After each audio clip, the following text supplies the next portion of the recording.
الكبيدات ديالي الجزء الثاني كيف ما وعدتكم. ما تبخلوش عليا بلي لايك والتعاليق الزوينه ديالكم، وراكم عارفين بلا ما نبقى نوصيكم. وشكرا لاي وحده دعماتني. وقال لهم حيت انا بوحدي اللي في خوتي اللي نقول لكم والو سوقي كلهم اختي ولا خوتي الذكوره كلهم بديورهم كلهم بخدمتهم كلهم بقرايتهم صالي راهم مخيرين، يعني كل حتى شي واحد ما مخصوص. صافي الحمد لله با مسكين كنهضر مع خوتي وقالوا لهم ما يمكنش نخرجوا اختكم. صافي كيف ما درنا للوليد نديروا حتى البنيه. صافي ما كانوش تردوا صراحه كلشي كان متفق. ايوا جابوا داروا ليا الذبيحه للبنيته. صافي داروا ليها حتى هي السابع كيف ما داروا الخوه كيف ما داروا الوليات. ايوا ولات امي الا بغات دير شي حاجه هذيك الجاره هي كلشي كتقول لها غير جلسي وانا شقا. هي كانت باقا صحيحه راه كانت كبيره البنات. هاد الجاره اللي كنعاود لكم عليها اش نقول لكم راها كبر مني بشي 20 عام بشي 20 عام. انا هذيك الساعه عندي نقول لكم 25 دازت مهم 27 وهي كانت عندها 47. انا عطيتكم بالتدقيق الوقيته اللي ولدت انا البنيته عندي 27 وهي كانت عندها 47. انا اصلا كنت كنحس بها نقول لكم، ولكن هي مهاليه شويه في راسها. كتحسي بها باقا شاده في راسها ووالده بنياتها على الصغر. كانت من النوع اللي تزوجات على 16 عام وين كانت عندها حتى هي ظروف شكال يعني هذا وصافي. وبنياتها تزوجوا حتى همايا كل واحد دارت دارها بقات بوحديتها يعني مطلقه على بكري. ايوا بقينا على هذيك الحال ذبحوا في السطاح. ايوا هذيك المراه هذيك الجاره نقول لكم منها قراص ومنها غطراس. هي اللي عاونت امي على هذيك السقيطه، هي اللي سيقات، هي اللي كل شيء واقفه كتجري وهكا لدرجه يا راس خوتي وفيساتي. المهم كاع العائله اللي جات كتقول لي وسعدات اختي بهذه الجاره. راه نقول لك راه لا اله الا الله راه منها كل شيء ما كتقولش اي ولا حياني ولا شي حاجه ضراتني. صافي كتنضي لك الشغل كانها امك واقفه نفسك هو اللي كيقضي لك شغلك. صافي ما تخليكش فين تفكري. ايوا مي فاش كيجيو هاك العائله كتبغي دير رفيسه كتقول لها شوفي كنكونوا كنهضروا في شي كيقولوا مثلا راه العائله غدا راه يجيو يتفضوا عندنا فلان او الناس الخدمه او كتقول لي امي راه نديروا رفيسه خصني نعجنها بلي. كتقول لها شوفي نتيا طيبي غير الدجاج وزعما البلول وداكشي باش غتسقي وانا غدا غنهبط لك زعما رفيسه واجده. صافي عرفتوا يا البنات راه ما كتجي امي فاش كتوجد الرفيسه كتوجد زعما البلول وداكشي يعني كتهبط مع ديك الوحده هكا. راه تبارك الله ما شاء الله هذيك الرغيف اللي داك البسم اللي كتهبط الرفيسه اللي كتجيب راه كنتغداو به وكيشيط الخير والخميره. كتهبط واحد العرام تقولي بايته فيه بايته. المهم انا متاكده داكشي ماشي ديال في الصباح يعني الليل كامل فايقه بالليل موجده لحقوا طريقه الرفيسه. نقول لكم شي حاجه ديال النفس. ايوا ميمتي ولات فرحات. تخيلي الرفيسه اللي فيها تماره ويجمعوا البنات ويتعاونوا عليها العائله ويوجدوها. انا هناتني منها الجاره هي اللي كتنضيها فوق ما كيبغيو يديروا الرفيسه كتقول لهم لا البسم من عليا وانتم وجدوا البلول. صافي لقاو راحتهم العائله فيهم العكوستي ولا ميمتي. ايوا دوز هذيك نقول لكم هذيك الايامات دوزنا السابع لحقوا طريقه ضحكنا نشطنا فوجنا كيف ما كتقولوا ميمتي. الرزق من عند سيدي ربي. با معايا في الدار وكيصرف خوتي كاينين تما وكيصرفوا العجوزه كاينه وكتصرف حتى شي واحد زعما ما عارفين اللي كاين. الحمد لله الخير اللي نزل عليا في الدار راه كلشي كيجي اللي خارج كيجي في يدو والو ما كاينش شي حد كيخرج وكيدخل خاوي. صافي هذيك الايامات صراحه الثمن الحليب ليكوش انايا اصلا الوليد كان هذيك الساعه حيات لي الحليب. صافي راح كنداز تقريبا وليت كندير ليه غير الحليب سونطرال هذاك سليم. وليت كندير ليه غير الحليب سليم والبنيته هي اللي بقى عندها الحليب ديال الفرماسيان. ايوا ليكوش ولا خاصني ليهم بجوج يعني تزادوني المصاريف. المهم هذيك الوقيته كانوا خوتي وداكشي هما اللي كيجيبوا الحليب كيجيبوا ليكوش اللي خارج كيجيب الوليد راه مكلفين به. ايوا نتوما عارفين غير كدوز كاع جهتهم يبقاو معاك 15 يوم شحال غيبقاو معاك 20 يوم. صافي وكيتفرتك المجمع وكل كيمشي لدارا وتما خصك تشمري على يديك وخصني نوقف. ولكن هذيك الجاره كنت لقيتها حدايا. صافي تما هذيك الوقيته مع جالسه مقابله انا وليداتي باقا عندي زعما انا راه جالسه باقا عندي كونجي. ايوا وليت انا وهذيك الجاره ديرها في المكان ديال ميمتي. نعاود ليها الكبيره والصغيره ضاحكين ناشطين، احنا معمرين بريد اتاي ودايرين الراس على الراس حت حت، ها احنا دايرين كسريات كسكسو مجمعين عليها. الراجل ما عمرو زعما كيجمع معانا، ولقيت اللي كيكون راجل هي ما كتعتبش عندي، ماشي حيت انا كنقولها لها، ولكن هي بوحديتها هاد الامور كترد ليهم البال. وانا راجلي راه ما خدام ردام، كيقدر يمشي لدارهم الا بريكولي مره كيشد شي بريكولات، ولكن راه دائما الجديد في الحوايج، دائما الاناقه والشياكه، هذه ما فرطش فيها. ايوا هادشي اللي عطاني الله، حمد ربي وشكره. صافي بغينا نمشيو نتقداو، كنهز الوليد كنديرو في بوسات والبنيته كنركبها. ايوا صافي هي بعد ما كتمشي هي اللي دافع عليا البوسات، انا مركبه البنيته. نمشيو نتقداو ضاحكين ناشطين، بغيو نمشيو للحمام كنمشي، كتبقى جالسه شاده الوليد وديراه في بوسات، والبنيته شاده قدامها. كنعوم انايا، كنعوم الوليد هو الاولاني كنديرو في بوسات نرجعو، ندوش لبنيتي ونلبسها وكنخرج نلبس حويجاتي. كتدخل هي كتعوم وانا كنتسناها باش كتخرج. صافي المهم كانت معاوناني على وليداتي، ما نكذبش عليكم مع البنات. ايوا صافي شنقول لكم، بقينا على هذيك الحال. صافي كملت هذيك المده ديال 3 شهور، كان خصني نرجع للخدمه. بديت كنهضر مع الراجل شنو كاين ما كاين، دونك خصني نشوف الحضانه ضروري لهذا، حيت ما يمكنش يبقى مقابلهم بجوجو. قلت لي على الاقل خصني نشوف شي حضانه، ولكن راه غتبقى ديهم وتجيبهم، راه ما يمكنش يعني. هو قال لي ماشي مشكل نديهم وجيبهم، غير هي خصك لا البنيته ولا الوليد خصهم شي حضانه. ايوا بديت كنقلب وهي كتخرج معايا، فاش سمعاتني بغيت نشوف شي حضانه، حيت انا البنيته صغيره خصني نقلب على شي حد اللي نيت ثقه، ماشي اي حضانه وصافي، ماشي شي حد وليد كبير. يعني البنيته باقي طربيه، راه خصك ترديها الحليبه في وقت، تبدلي ليها كوشه، يعني خصها الاهتمام. وهي تقول لي علاش بغيتيها؟ قلت لها راه حقاش خصني نحط البنيته، ودابا جات لقيت الخدمه والراجل راه ما يمكنش غيبدا قابل. قالت لي ولا عليك، سمعني نقول لك، دابا الوليد بدا تيكبر. بدا شي شويه كي ما بقاش يعني غير ناعس، نتوما عارفين التربيه كتبدا كتقلب، كتبدا كتبغي تحبو، كتبغي بزاف د الحاجات. قالت لي شوفي الوليد شو دخلي الحضانه، بالحق البنيته راه باقا صغيره، يعني شحال عندها، راه غتولي 3 شهور وشي حاجه. قالت لي غادي نتكلف بها. انا قلت لها لا ما غاديش نشطنا. قالت لي سمعيني، انا ما نقدرش نقابلهم بجوج، بالحق البنيته نقص على كوزيتو، البنيته باقا صغيره، خصها الحليب، خصها المراقبه بلا قياس. خليها عندي، انت مالك شنو خاسره منها؟ انا تونسني انا بوحدي. وهي صراحه كتحمق وتسطى على وليداتي، مهليه فيهم، خارجه تشري ليهم. بنتها النهار جات من على برا، راه جابت لي صاك يا البنات ديال الحوايج، على وديت البنيته وعلى وديت الوليد، راه صاك قد الخلا. قالت لي هاكي باش جبت لي، وحق الله هندتني من الحوايج، من الصبابط، من سنيت لازم داكشي ديال الرجل. ايوا امها كانت عاطياها القياس داكشي يعني باش نبدل وعلى حساب، يعني مثلا بنيته عندها 6 شهور، عندي البيسه اخرى مثلا فيها ديال العام، عندي البيسه اخرى فيها، يعني جابت لي شي حاجه فريه، يعني هناتني من الكسوه واحد المده. ايوا وجابت لي انا الحوايج، جابت لي الروايح، جابت لينا الصابون، القهوه، مهم بزاف التخربيق.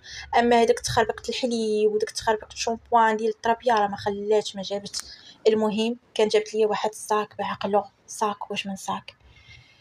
ايوا صافي قلت لها صافي، شفت الحضانه دخلت انا الوليد، والبنيته بقات كتبقى معاه. وليت كنفيق في الصباح كنلقات السويه كدير البنيته بوحدها، والوليد الراجل كيديه بوحدو، كيدير الحضانه، والبنيته كنطلعها انا بيدي عند الجاره. بقينا جارين، اش نقول لكم، راه علاين شي عام وحنا على هاد الحال. الوليد ولا حراكي ولا كيبغي، زعما نتوما عارفين الوليدات راه غاديين، راه كتفوتوا ديك 6 شهور كيبداو يحبوا، يبدا يبغي يوقف، يبدا بزاف د الحاجات. ايوا هذيك السيده شويه ولات كتقول لي ها انت يا لاله، الا كنتي غطيبي شي حاجه في الغدا خليها ليا نقي لك خضيره، كانت غدير جلبانه نقيها لك، زعما تجيك ساهله، غير تجي تنصبي. كنقول لها ما تعذبكش، كتبقى تحكر عليا. ايوا كنعطيها. ايوا السيده دخلات معايا، اش نقول لكم، فعدامي وليت دايره كيف شي خاتم في يدها اللي قالتها ليا كنديرها. كنعاود ليها الكبيره والصغيره اللي كتوقع ليا في داري. تخاصمت مع الراجل نشكي ليها، وكتقول لي غير صبري ولا ود وليداتك وتهلاي في راجلك. ايوا المهم كانت كتنصحني، كنحس بها بحال ميمتي.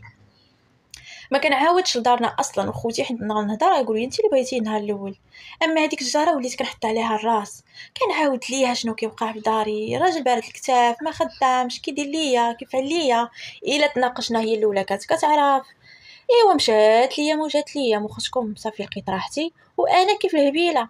وليت كنعاود ليها شي حوايج اللي ما خصهمش يتقالوا، وليت كنعاود ليها على فراشي وشنو كيوقع فيه، وليت كنعاود ليها على ادق التفاصيل على راجلي، كيفاش كيبغيني، كيفاش هو خايب فيه حاجه وحده بارد الكتاف، ما عندوش النفس من ناحيه يخدام ويخلص لك كراوه صافي. هذه هي الحاجه الوحيده اللي خايبه فيه.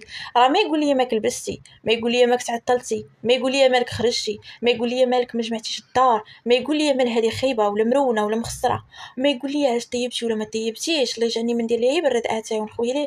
ما عندوش غرامه المشكل. يعني خايب فيه حاجه وحده، هو انه ما خدامش. ايوا الجاره كان عندها ادق التفاصيل على راجلي الكبيره والصغيره، كيف ما قلت لكم اسرار الزوجيه اللي خاص حتى شي بنت وحتى شي مراه تقول هاد الهضره. كنت انا كيف الهبيله، غير كانت تسرسب، غير داويه وغير داويه اللي وقعت لي اليوم نعاودها ليها، واللي وقعت لي نعاودو ليها. كيف الهبيله اللي الاولى كانت كتنصحني، الا تناقشت مع الراجل كتقول لي لا وتهلي في راجلك وصبري على ولد وليداتك وهادي وهادي. ايوا مشات ليام وجات وهي كتنصب ليا، كتقول لي ولات كتقول لي يعني غديري دجاج ولا اللحم اري نقليه لك، نقي لك الخضيره، انت فاش غتجي غادي ترمي غير الخضره دغيا غدا. بصراحه سهلات عليا الخدمه. ما نهضرش لكم على الخبز ديال الدار اللي ولات كتهبطوا ليا. المهم بزاف الحوايج كنت نبغي نعطيها الفلوس كتقول لي لا، فلوس عاوني بهم راسك، انا الحمد لله بخيري، كتبغيش تاخذ من عندي حتى درهم، هي كتعطيني وهي كتجيب ليا وهي كتشري ليا. ايوا لقيت راحتي عليها وضربت مع هاد الشجره راه علين شي عامين ونص من مورا الولاده ديال بنيته ديالي. صافي فاش دخلت بنيته الحضانه بعد مرات ولات كتقول لي كاع الا ما كانش اللي يديها ويجيبها انا ندي لك وليداتك ونجيبهم. صافي بقينا على هذيك الحال مصاحبين، نمشيو الحمام بجوج، نهبطوا بجوج، نخرجوا بجوج، نتقداو بجوج. نهار تجي بنتها ما تخلي ما تجيب ليا، كتقول لها كيف ما هذه راها اختكم الثالثه. حتى بنتها اللي في المغرب كانت ساكنه في الجهه ديال الشمال، وفاش كتجي راه كتجي شنو نقول لكم محمله ومجمله، وضروري ضروري انا حقي في كل شيء وحاجتي جايه على ودي. قياسي من اللبس في الرجل ولا في زعما ما نلبس لا وليداتي لا بنتي ولا ولدي بجوج، زعما صراحه الله ما عنديش. ولدرجه عيالات خوتي نهار كيجيو عندي شي مره ولا هذا ولا كيشوفوا علاقتي بها كيقول لي سعداتك ولا صعيب هاد الوقت تلقاي شي جاره بحال هكا، وشي جاره اللي ديال النفس اللي سواها غير الحاجه الزوينه تعطيها لك والحاجه الزوينه ديرها لك. كلشي كيقول لي سعداتك يا ملمتي ما عرفتونيش باش مخبوطه، ولكن انا كيف الهبيله. تقدروا تقول لي حماره حاشاكم، تقدروا تقول لي حيوانه، ولكن الغالب الله انا كنت نيه بزاف وبلا قياس، وكان كيسحب لي الناس كاملين مزيانين، واللي ضحك لك راه باغيك، واللي شكرك وعاوناك راه بصح باغيك. ما عارفاش راه بنادم كاين اللي كيحفر لك، كاين اللي كيمهد لك، كاين اللي كيوجد لك شي دقه كبيره يعطيك ليها. ايوا مشات ليام وجات ليام وليت كنتخاصم مع الراجل. فاش كتولي السيده كتقول لي وانتي مالكي مطيحه كرامتك، مالكي دايره هاد الحاله كامله، وصافي تلقيه ما كيصلاحش. وانا ملي كنكون معصبه كنبدا كنقول لي فيه واللي ما فيش، الشماته ما خدام ما ردام، وانا اللي كنصرف عليه وانا اللي هازه ولادو بارد الكتاف. كنبقى غير كنعاير نعاير. نتوما عارفين الانسان كتكون ساعه الغضب راه ما كيعقلش بنادم اشنو كيقول. كتقول لي شوفي عطيه بالتقار، ما تبقاش نعسي حتى في بيتك، نعسي في الصاله ونعطيه النخال باش يعرف قيمتك. انا كيف الهبيله كيف شنو نقول لكم بحال شي وحده شارجيتيها بحال شي لعبه شارجيتيها وهي كتعاود هذاك الشيء اللي درتي، يعني كتطبقوا حرفيا هكاك. قالت لي نعسي في الصاله كنعس في الصاله، قالت لي ما تدويش حنا موالفين خصومه كنتخاصموا ما نعرف شنو كيوقع. كدوز يومين ثلاثه كنتصالحوا. اما دابا ملي ولات اش نقول لكم 3 شهور ما كنهضرش مع الراجل، 3 شهور هو كينعس في جهه وانا في جهه. اش نقول لكم ولات كطول الخصومه فاش كنعاود ليها كتقول لي انت مالكي وانتي اللي مطيحه الدل على راسك، وانتيا ديري للشر راسك. صافي ما تسوقيش ديري بحال ما كاينش، كنتي كتخلصي الكرا. ولا الراجل حتى هو حاط عليا كلشي ولا الدرهم ما كتشدش لي، وكنزيد السوايع غير باش يلاه كنتكافى مع الشهر. والله الدرهم ما كتشد، ما كنتكسب، ما كنشري مكياج، ما حتى شي حاجه. كاع داك الزين اللي كان فيه كنت باليت يا البنات تماره والاعصاب والمشاكل المهم ما عمرني عرفت حس الراحه من مورا فاش ولات وصافي الحياة غادا وكتصعاب غادا وكتخسر، بقات لا حياة زوجية زوينة لا والو. ايوا الجاره وليت كنطبق كلامها حتى لواحد النهار وانا نتناقش انا والراجل نقاش ديال بصح دخل عليا الكوزينه هرس لماعن كيغوز بنتي وولتي ولا هذيك الساعه خصنا نولي ولا كيبدا نتوما عارفين كيبدا كيهضر ولكن هذيك الهضره كلمه ما خرجش مزيان ما كيفهمش ما كيفرجش الاوقات. هو بقى يشوف وليدي وكيبكي والراجل كيغوت عليا وخبط عليا لماعن دابزنا الدابيزه ديال بصح خرج وخبط عليا الباب. انا صافي تفقات جيت البيت بقيت كنبكي ولدي حتى هو كيبكي بنتي الصغيره كتبكي ولدي بدا تيفرز ان ماما مخاصمه مع بابا ان راه كاين عنقني وبقى كيبكي هو يبكي وانا نبكي هو يبكي شويه كنقول اعوذ بالله من الشيطان الرجيم. الوليدات شنو ذنبهم في هادشي علاش انا كنبكي وولدي زعما خصني نسكت ولدي صافي حتى السبت خاصمت مع باه ولكن يكون بوحدي نبكي ولكن لا الوليد علاش كنخليه عارفتي ولدي كيطلع شهقه وكيهبط شهقه وانا نتوقد ومسحت لولدي دميعاتو وقلت لي صافي وليدي صافي نقاش خفيف وصافي باباك غيجي وما غيبقاش معصب وغيجي ويلعب معكم ويضحك معكم وصافي. ويقول لي بابا ماما علاش بابا كيغوز عليك وكيعصبك وكيخليك تبكي علاش تاتا حديجه ما كيغوتش عليها كيبقى تيضحك معاها. قلت له كيفاش مع ديك الجاره كانت سميتها خديجه. قلت له كيفاش شنو كتقول وليدي قال لي بصح ماما. قلت له فوقاش انا قلت ما ربي انا ولدي شحال هذا كتكون شي مناسب ما نعرف واخا انا راجلي ما عمرو تلاقى مع جارتي في الدار ما عمرو تساطع معاها ما عمرها جات عندي وراجلي كاين. قلت له فوقاش وليدي هو يقول لي يا ماما البارح كان بابا وتاتا حديجه في الدار وبابا عطاني التليفون وقال لي جلس تفرج ونعطيك الشوكولا. ايوا انا شديت الشوكولا كليتو واختي بقات كتلعب حدايا وبابا هو وتاتا حديجه دخلوا البيت هو ديك الخا كيقول لها الحق دخلوا البيت وبقاو كيضحكوا وانا بقيت كنتفرج في التليفون وكناكل الشوكولا وقال لي زعما الا ما بكيتيش وما تحركتيش من بلاصتك غنتهلا فيك ونعطيك. وملي ملي بغات تمشي طاطا حديجه حتى هي عطاتني ماما السقط عطاتني بيمو عطاتني عرفتوا انا يا البنات بحال شي وحده كانت طايحه في بير وتهزيت دارت لي طن في الراس وانا نبدا ندور في السيناريو من زمان وكنقول زعما الهضره ديال الولد بصح. ايوا كان فيقني وما هضرت ما تكلمت قلت له صافي وليدي على ما ديش على باباك غير تعصبنا وصافي واش وليدي انت ما كتخاصمش مع اختك واش وليدي انت ما كتقلقش كيقول لي انا وليدي صغير ولكن كنحس بيه كيفهم حيت كنهضر معاه كيتجاوب معايا. قلت له صافي ساعه الغداء ما دير في بالك والو مشيت عطيت لولدي شي حاجه دانوني ياكلو صافي لهيتو درت ليهم الرسوم في التلفازه وخليتهم يتفرجوا ومشيت كملت شغالي في الكوزينه وانا هذاك الكلمه ديال طاطا حديجه مع بابا يضحكوا صافي شنقول لكم لحميت شبوريش اشنو كندير ولكن راه المراه شنقول لكم راها كبيره بصح زعما غيشوف فيها راجلي لا شي حاجه شي ان كاينه تما وانا كلهبيله حاطه ليها كل شيء في بين يديها حل ليها باب داري تمن سوارت كنقول ليها زعما فاش بقى معاك البنيسه فاش يبقى معاك فاش يبقوا معاك ولادي زعما احتاجيتي شي حاجه من الدار وهذا حكي السوارت يعني حل ليها باب داري وكل شيء واخا هي عمرها ما قالت لي حليت باب الدار وخديت شي حاجه ما كتقول لي ما تخليش لي الساروت بالحق انا كنت كنزلو دائما في السويق مع الملابس ديال البنيته.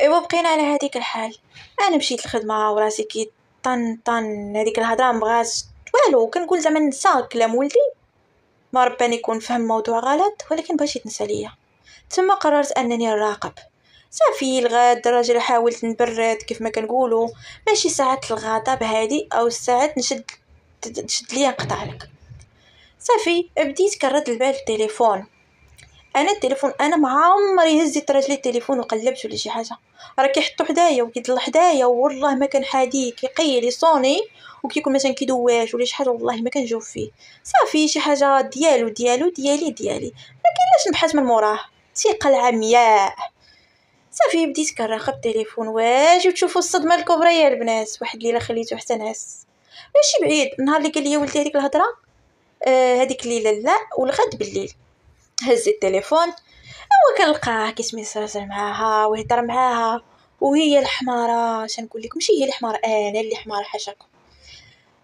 الوقيته اللي كنكون انا معصبه وكنعاير ونخرج في الراجل اللي كاين واللي ما كايناش، كانت كتسجني السيده. الكلام اللي كتقولوا هي لا ما كاين غير الكلام اللي كنقولوا انا وكتصيفطوا عليه. كنقول لها ماشي راجل شماته، مهم مخليه فيه هي اللي نسيت كلشي داكشي مصيفط عليه. وهي اش كتقول لي، هي ما تستاهلكش. انا كنت يكون عندي بحال هذا الراجل كوراني نحطو في عويناتي ونخدم عليه الليل ونهار وما نخلي ما ندير عليه بحال هكا. ايوا السيد طايح فيها وعاجبو الحال وهادرين من زمان وانا كالبهيمه.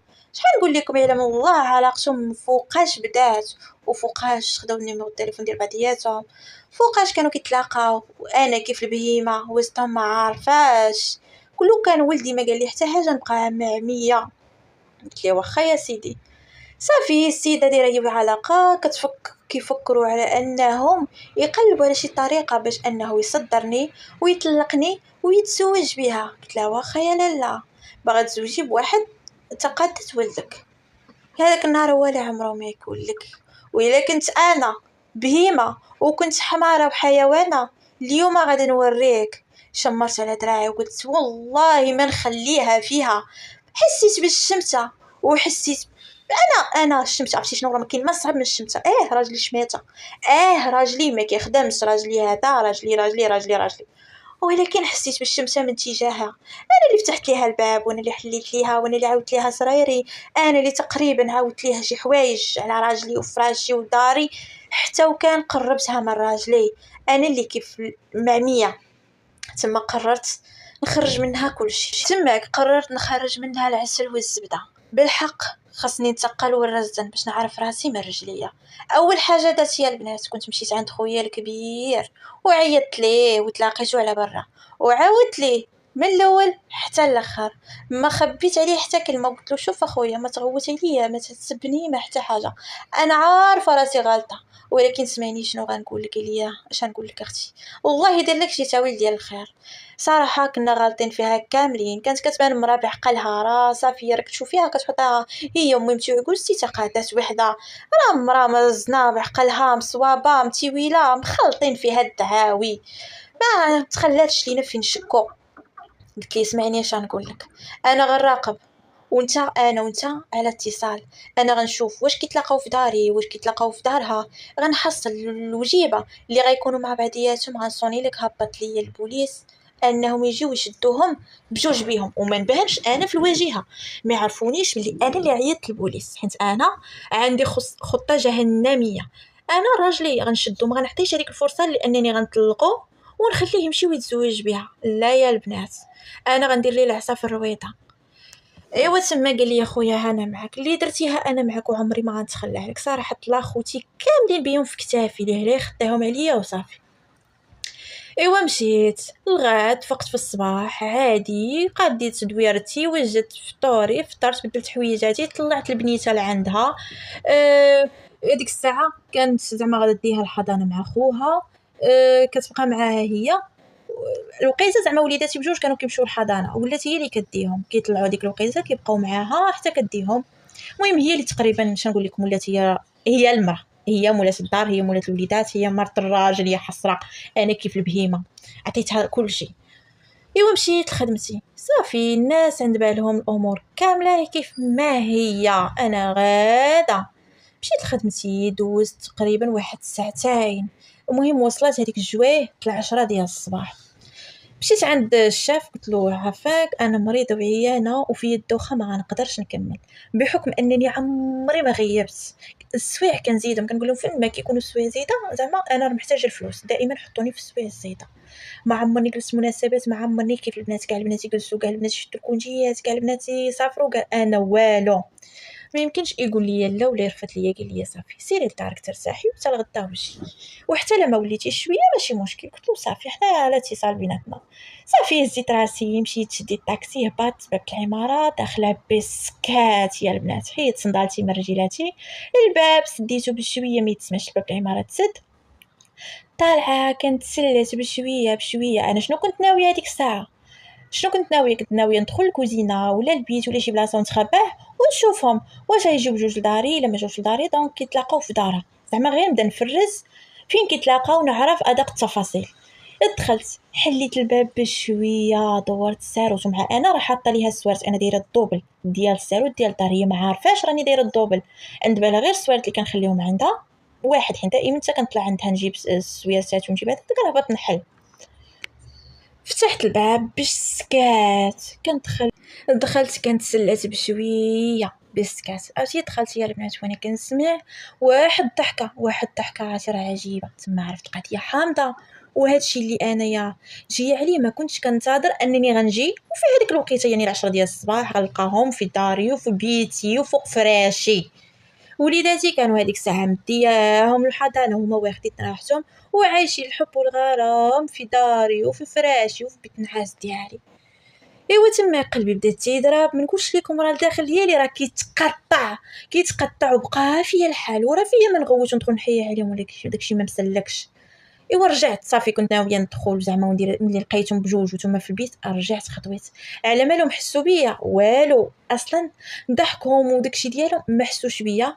انا داخله كنتسلات، انا جريت الباب ولكن ما سديتوش، جريته للحد وخليته مفتوح. هبطت يلا خرجت، رسلت ميساج لخويا طرق، قلت لهم كاينين في داري دابا تحضر ليا البوليس.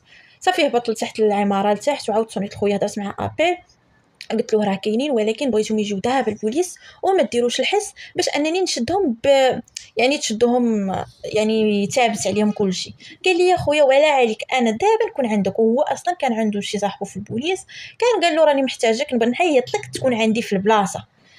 ايوا خويا تكلف ليا وانا الباب العماره مفتوح، خليته مفتوح بشويه، طرق ما كاينش 10 دقائق كان خويا تحضر هو البوليس. صافي تما كان قال البوليس انا ما غنبانش، حتى خويا ما بانش. دخلوا قلت لهم الباب ديال الدار راه الرقم 6. يعني دخلوا نيش الباب خليته مفتوح، راه كاينين في الدار ديالي. قال لي صافي. انا خرجت ورجعت ومشيت انا وخويا لواحد بلاصه بعيده وبقينا مراقبين، وهو كيبقى على اتصال مع صاحبه. صافي دخلوا عليهم شدوهم بجوج بيهم الخيانه الزوجيه، وهي بالفساد، التهمه ديال الفساد حيت هي مزوجات، وراجلي خيانه الزوجيه والفساد بجوج.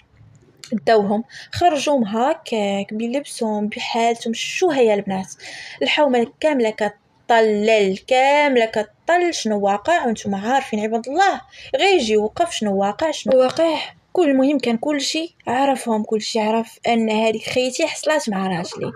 ايوا شوها وهضرت الناس وكلام الناس، داوهم البوليس عيطوا ليا بحال ما كاين حتى شي حاجه، دابا جي عندنا مشيت شنو واقع ما واقع. ها راجلك حصل مع هذا، انا درت في راسي ما سيقاش خبار، تصدمت بديت كندير في جنابي ياك الخائن ياك الفاعل، والراجل كيطلب يزاوق ويقول لي سمحي لي هي اللي دارت بيا وهي.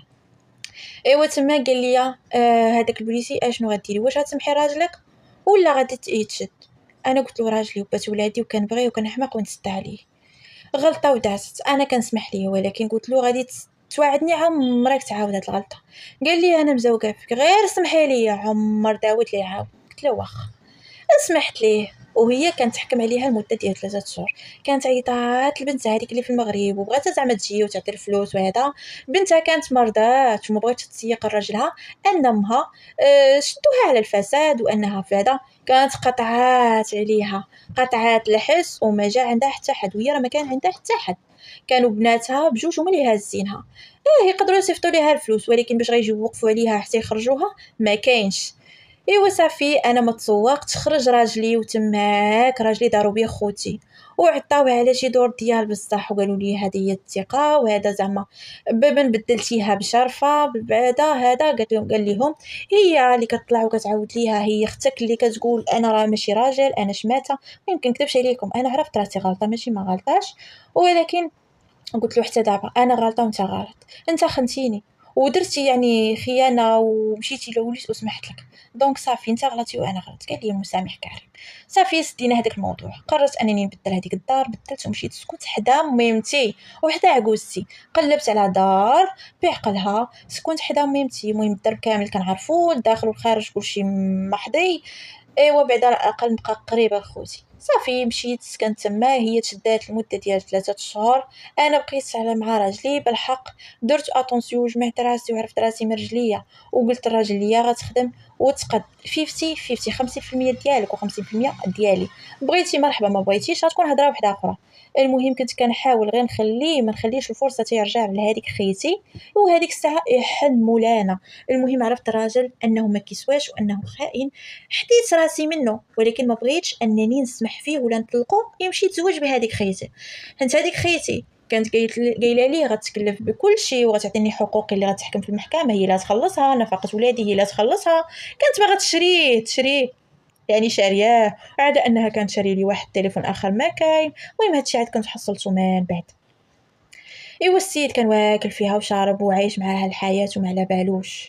قلت له واش بغيتي تبقى شماته؟ واش بغيتي هكا يبقاو ينعتو فيك راجل المراه؟ واش المراه اللي خدامه على قد انا قد واحده اخرى قد المهم كتبقى قيمتك طايحه، ماشي بالضروره معايا ولا مع واحده اخرى، دير فيك النفس وتوقد. هو تما كان اصلا كون كيف ما قلت لكم انا يا راجلي كنت كنلقاو ليه الخدمه، ولكن كان كيتشرط هو ما عنده لا دبلوم ولا عنده حتى شي حرفه في يدو، وقال لك باغي ما نعرف خصو يخدم في شي بيرو ويفستيلو ما فيه حتى معرة، كيبقى كيتشرط. تما كانوا داروا بي خوتي، وماشي غير خوتي انا وانما حتى عائلته، حتى مو حتى با حتى كلشي صراحه الله. ايوا داروا بي، قلب لي خويا واحد الخدمه في واحد الشركه، قال له غتمشي تخدم وغتخدم السيكوريتي، راك زعما ما عندك شي حاجه. ايوا صافي كنخدم شي شويه، هذيك الساعه كانت حزم وقلت ليه في نهار الشهر اتحط النص عليا والنص عليك ما كاينش. تما شويه وليت كنشيط ليا فلوس، وليت تما ليا في راسي، جمعت راسي وكنخبي شي حاجه لكبير الزمان، ودايره اتونسيون من الراجل. يعني اللي ما فيه ثقه ما فيه ثقه، ولكن انا ما كنبينلوش، كنبغيه وكنحماق عليه، ولكن ملي تزوجنا ولاو مشاكل ولاو بزاف د الحوايج. هادشي اللي عطا الله البنات.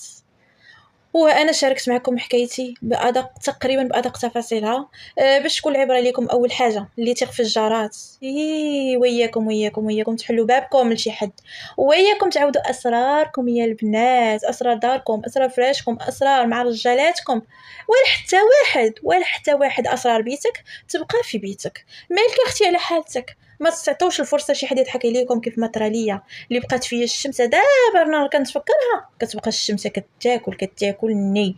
داكشي علاش ما تعطوش الفرصه لشي حد يضحك عليكم. وثاني حاجه هذيك انك تكوني مراهقه وتكوني كتبغي شي واحد، لا اختي لا، فكري راك غتزوجي غيجي وليدات، فكري انك راه غتكون عندك مسؤوليه، فكري في بزاف د الحوايج. واش النهار غتحتاجي فلوس باش تخلصي الماء والضو والكرا والفلوس ليك وش الحليب وزيد، واش هادشي غيوكلوا لك كلام الحب؟ واش غيوكلوا لك هذاك الشيء اللي كنتي عايشه فيه؟ لا، راه كيدوم غير المعقول خدمه، الراجل يكون خدام مسؤول عنده السكنه ولا كاري، المهم هو يكون انه راجل مسؤول يعني خدام قاد بالمسؤوليه. صافي هذا هو اهم حاجه نشوفوها البنات. اما داك الحب وداك الشيء كيجي من بعد، راه الا كان الفقصه وداك الشيء واخا كيكون الحب كيطير، اما الا كان تهلو كان كلشي موفر لك وكانت راحه البال والله حتى كيجي الحب، كتجي الراحه، كتجي بزاف د الحوايج كيجيو مع الوقت. داكشي علاش فكروا بعقلكم ماشي بقلبكم، وردوا البال من الكبير والصغير من جنابكم، حذيو من خيالكم هذا الوقت، حذي من خيالك. والسلام عليكم، وهنا كتسالي حكايتي، وما تبخلوش عليا بالتعاليق الزوينه ديالكم. شكرا يا البنات.